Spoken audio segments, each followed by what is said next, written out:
Something ought to be said about that. Life issues from a biblical perspective.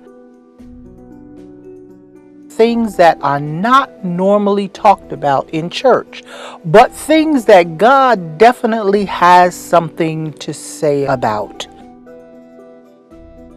Going through all of those things, it sensitized me, it trained me. I want to set a biblical context for this conversation.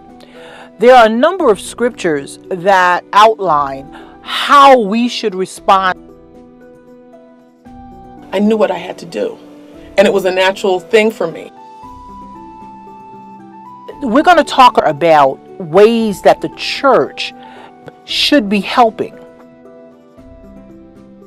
There is a wealth of experience and resources in the church that we don't even realize.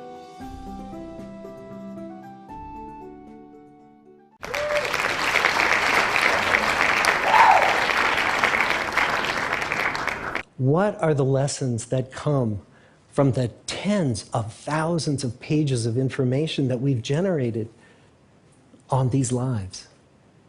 Well, the lessons aren't about wealth or fame or working harder and harder. The clearest message that we get from this 75-year study is this: good relationships keep us happier and healthier, period. We've learned three big lessons about relationships. The first is that social connections are really good for us and that loneliness kills. It turns out that people who are more socially connected to family, to friends, to community are happier, they're physically healthier, and they live longer than people who are less well connected. And the experience of loneliness turns out to be toxic. People who are more isolated than they want to be from others find that they are less happy, their health declines earlier in midlife, their brain functioning declines sooner, and they live shorter lives than people who are not lonely. And the sad fact is that at any given time, more than 1 in 5 Americans will report that they're lonely. And we know that you can be lonely in a crowd and you can be lonely in a marriage. So the second big lesson that we learned is that it's not just the number of friends you have, and it's not whether or not you're in a committed relationship, but it's the quality of your close relationships that matters. It turns out that living in the midst of conflict is really bad for our health. High conflict marriages, for example, without much affection, turn out to be very bad for our health, perhaps worse than getting divorced. And living in the midst of good, warm relationships is protective. Once we had followed our men all the way into their 80s, we wanted to look back at them at midlife and to see if we could predict who was going to grow into a happy, healthy octogenarian and who wasn't.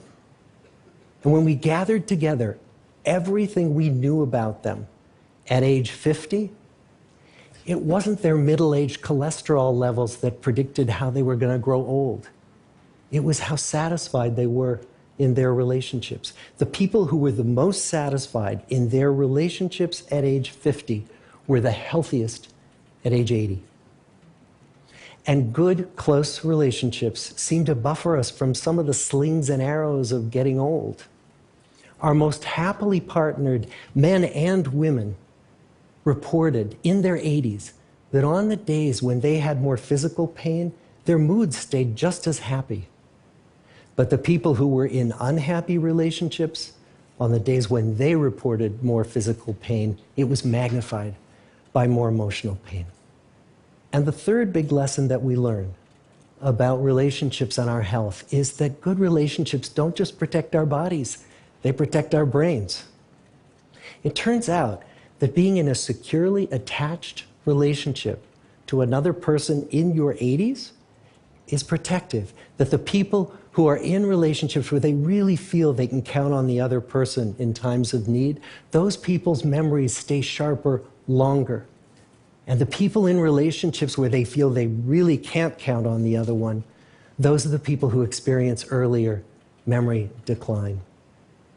And those good relationships, they don't have to be smooth all the time. Some of our octogenarian couples could bicker with each other day in and day out. But as long as they felt that they could really count on the other when the going got tough, those arguments didn't take a toll on their memories. So, this message that good, close relationships are good for our health and well-being, this is wisdom that's as old as the hills.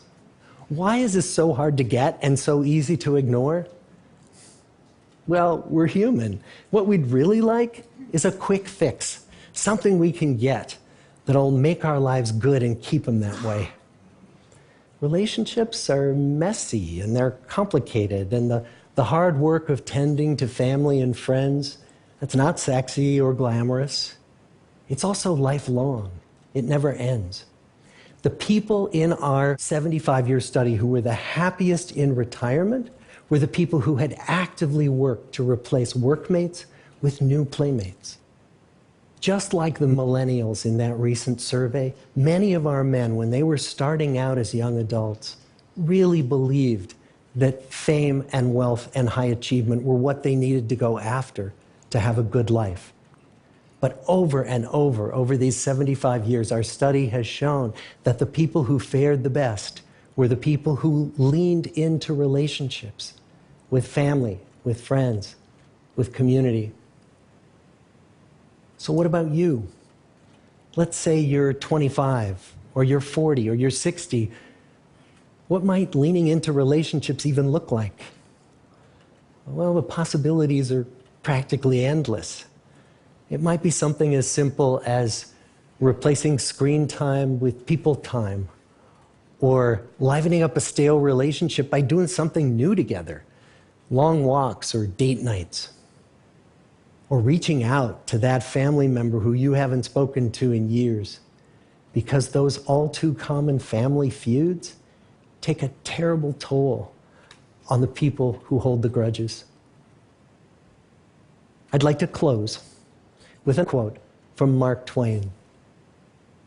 More than a century ago, he was looking back on his life, and he wrote this: "There isn't time.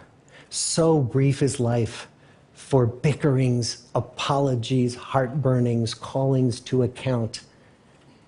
There is only time for loving, and but an instant, so to speak, for that. The good life is built with good relationships." Thank you. Something ought to be said about that. I want to talk about Leviticus 19 and 32. It says, "You shall rise before the gray-haired and honor the aged, and you shall revere your God. I am the Lord." So here we see a scripture where God is actually saying, listen, guys, a part of honoring me is how you treat the elderly. Mm-hmm. He connects this, and notice he doesn't say this is optional. He said, "You shall rise up." So it's an order, it's a directive. It's a directive. It's a directive that he gives on how we are to function. And he says, "You shall rise up before the gray-headed and honor the aged." So the Bible is really clear that our role in society includes how we handle them, That's the truth. how we speak to them, and how we deal with them. When the word honor, to honor, actually means to hold in esteem, to hold in a certain level of respect. And that's not something that should be foreign to thought, because if God gave us as children to those individuals, he chose them to have us. So literally, it's part of his plan. We need to honor them because they've been given the benefit to do what God wanted done in our lives. So I could see where God would give a directive like that. I trusted them with the eternal souls that are you as children. So you need to honor them because I gave them that responsibility. And because they have handled that responsibility well. And see, and that's the thing that I think that we fail to, we fail to remember that Auntie Susie and Grandma Harriet and Uncle Joe, or Uncle Johnny or whoever, that these folk handled us. There was something, and there's another scripture that comes to mind, and it's a scripture where he's talking to, I think it's Moses, and he says that you have gone out and you've done, but the time will come. No, he was talking to David. He said, but the time will come when someone will lead you around. Yeah. And so what it speaks to is the cycle of life that tells us that we're not going to always be in the same positioning. That are in the cycle of life, things are going to change. And in that change, the Bible, being the instruction book that it is, lays out for us what everybody's role. And that's what God is. I love, one of the things I love about God is that He is so clear to us at every phase of life on what we should be doing, what others should be doing to us, how we should be handling one another, how we should be responding to one another. He's very clear. And in this whole cycle of life thing, He's very clear. He says, you now are leading people about. You now are out there, you're a warrior, you're fighting, you're doing all this stuff. But the time is going to come when that's not going to be the case. Yeah. And one of the things that I think that we have to do is we have to remove the stigma that we put on getting older. Because often we stigmatize it as if it's a punishment, as if, you're no longer useful, as if somehow you failed in becoming younger. But we hear in the scripture where He says that the time will come when you will get older and someone will have to lead you around.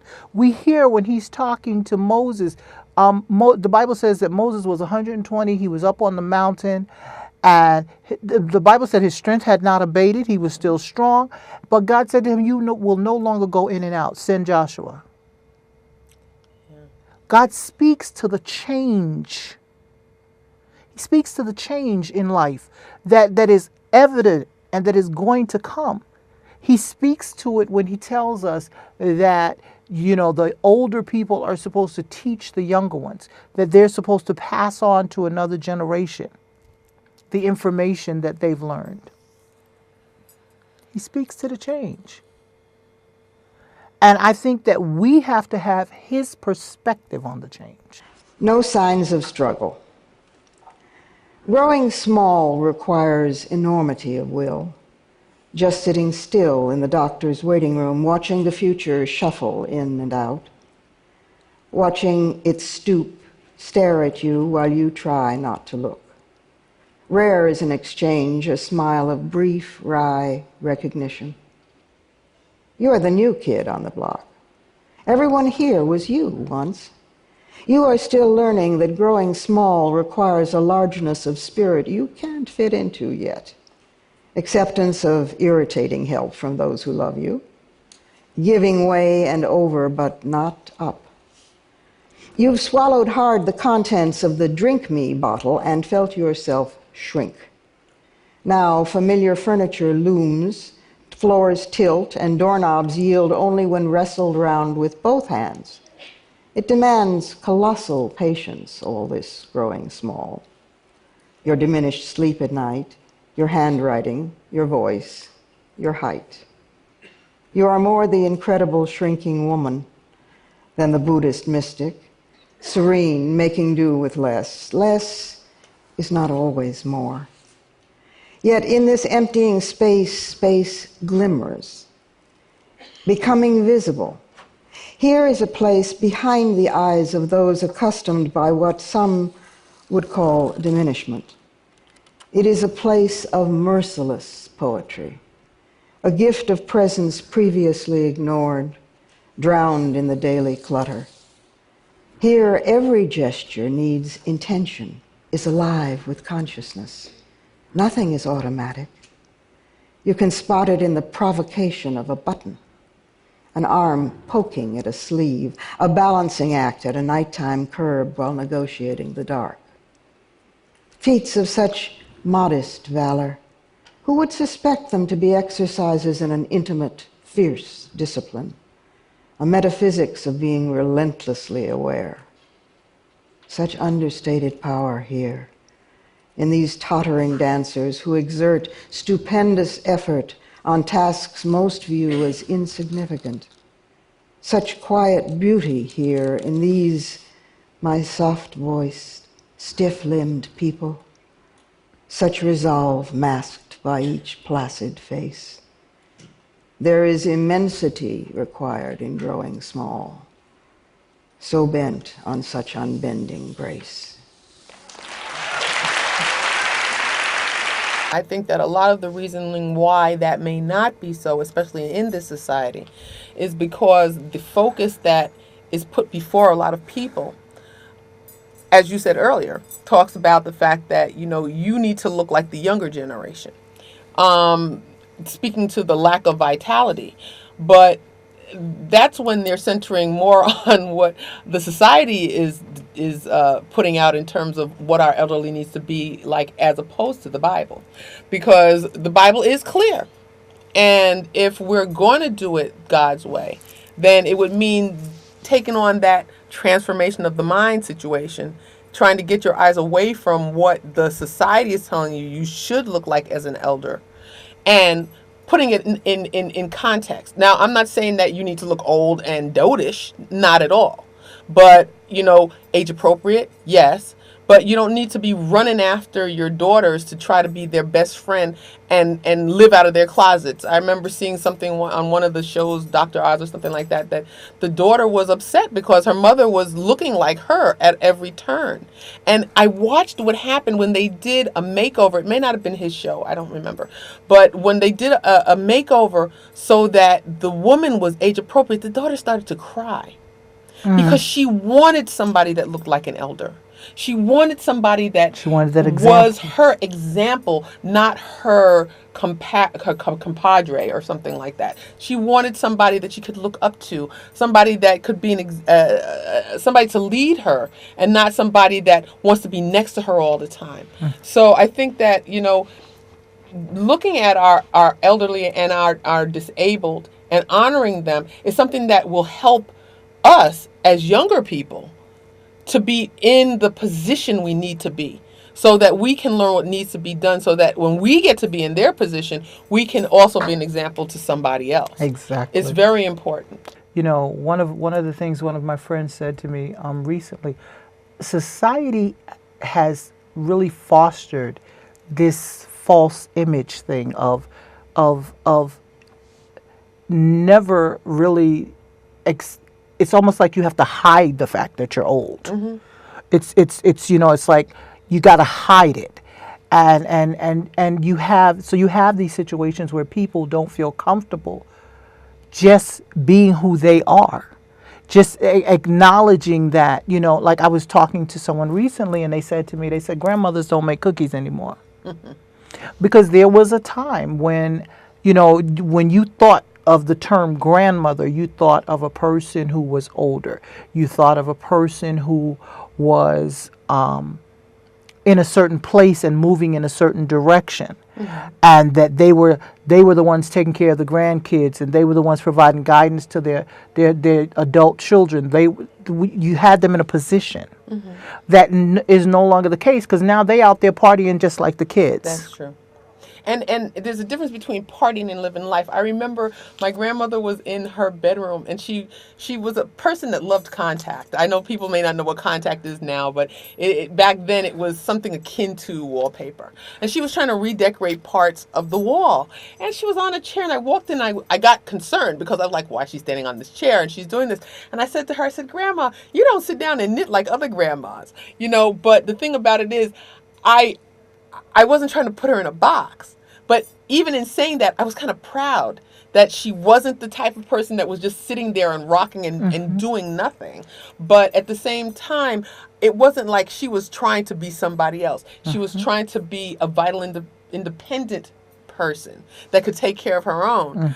And it was an example. But at the same time, I do recognize that there were some things she wasn't going to do. So, I mean, literally, living life in terms of being independent, not living life in terms of trying to mimic somebody that's not your age bracket. Exactly. And I think that that is a pressure that we put on them. It's a pressure we put on them because we make them feel that if they are just who they are, that that's not enough. Yeah. And we say, if you don't fit this or you don't look like that, and we do that whole thing.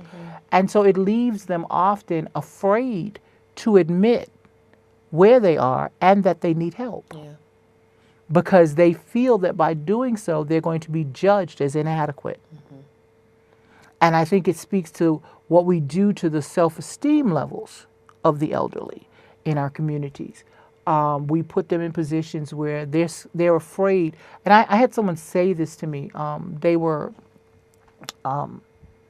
trying to get something, do something, and in the process of it, they fell. They were trying to climb up on it, like one of those kitchen ladders to get something out of a cabinet, and they slipped and fell. And I happened to be in the house at the time, and they said, "Don't tell anybody." And I said, "What?" And they said, "No, because my children already want to put me in a nursing home. And if they know that I'm falling, they're going to say I can't take care of myself. And so don't tell anybody." And so we force them into this thing of feeling like they have to hide the truth Yeah. because they don't want to be deemed as inadequate or unable to take care of themselves. They don't want to feel like they are worthless. And so they're forced to fake. And a lot of times they encounter situations that they wouldn't encounter if they were able to be honest. That's true. They don't want to feel like, they don't, so they won't tell you that they don't have enough, they couldn't make ends meet this month. And so there's not enough food in the house. They won't tell you, they'll just not eat. Things like that. They won't tell you that, they really were like having real challenges when they were behind the wheel driving the car because they don't want anyone to say, okay, you shouldn't be driving anymore. They don't want to lose their independence and their dignity. And so often in an effort to prevent that, they hide. And it's so simple to alleviate that problem. In my own life, I recognized that my mother was having trouble turning swiftly enough, and because she had some challenges with some arthritis and things like that, it hurt. It was like, "Ma, can I give you a lift someplace?" "Oh, you going to the store? I'll take you." "No problem, I'll take you." So she didn't feel like, "Oh, I'm a burden. a burden." She has to take me again. No, try to go out of your way to say, "Oh, listen, oh, you're going there. Oh, I was going to go there too. Let's go together." There's a way to couch it so that you don't have to worry. They don't have to worry about feeling like they're being like overbearing or anything like that. And that is another major area of concern for them often. They are often concerned about being a burden because what they understand in our society is that we alleviate burdens. So we put them, and that's what happens often. They feel that if they admit that this is an issue, if they admit that this is a problem, that we're going to put them somewhere so that they're not a problem, so that someone does it for them. We're quick to solve the problem by throwing money at it, I call it. So we put them in places where somebody can take care of that so we don't have to worry about it. And we don't understand that more importantly than the actual thing itself is the need of the person to feel worthwhile. And we say, if you don't fit this or you don't look like that, and we do that whole thing. And so it leaves them often afraid to admit where they are and that they need help Yeah. because they feel that by doing so, they're going to be judged as inadequate. And I think it speaks to what we do to the self-esteem levels of the elderly in our communities. We put them in positions where they're afraid. And I had someone say this to me. They were trying to get something, do something, and in the process of it, they fell. They were trying to climb up on it, like one of those kitchen ladders to get something out of a cabinet, and they slipped and fell. And I happened to be in the house at the time, and they said, "Don't tell anybody." And I said, "What?" And they said, No, because my children already want to put me in a nursing home. And if they know that I'm falling, they're going to say I can't take care of myself. And so don't tell anybody. And so we force them into this thing of feeling like they have to hide the truth. Yeah. Because they don't want to be deemed as inadequate or unable to take care of themselves. They don't want to feel like they are worthless. And so they're forced to fake. And a lot of times they encounter situations that they wouldn't encounter if they were able to be honest. That's true. You know, they don't want to feel like, you know, they don't, so they won't tell you that they don't have enough, they couldn't make ends meet this month. And so there's not enough food in the house. They won't tell you, they'll just not eat. You know, things like that. They won't tell you that, you know, they really were like having real challenges when they were behind the wheel driving the car, because they don't want anyone to say, okay, you shouldn't be driving anymore. They don't want to lose their independence and their dignity. And so often, in an effort to prevent that, they hide.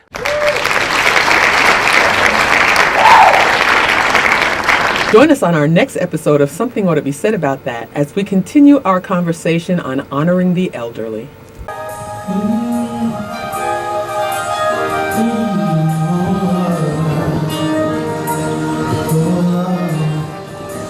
I will recover. I won't stay here like this forever. Save the date, save the date, save the date! Saturday, July 30th, 2016 at the Herbert Von King Park, 670 Lafayette Avenue in Brooklyn, New York. Join Churches Without Walls at their annual community outreach. Bring a picnic lunch and enjoy a fun-filled family time with children's activities, health screenings, information tables, and a free concert. Saturday, July 30th, 2016 at the Herbert Von King Park, 670 Lafayette Avenue in Brooklyn, New York. We hope to see you there.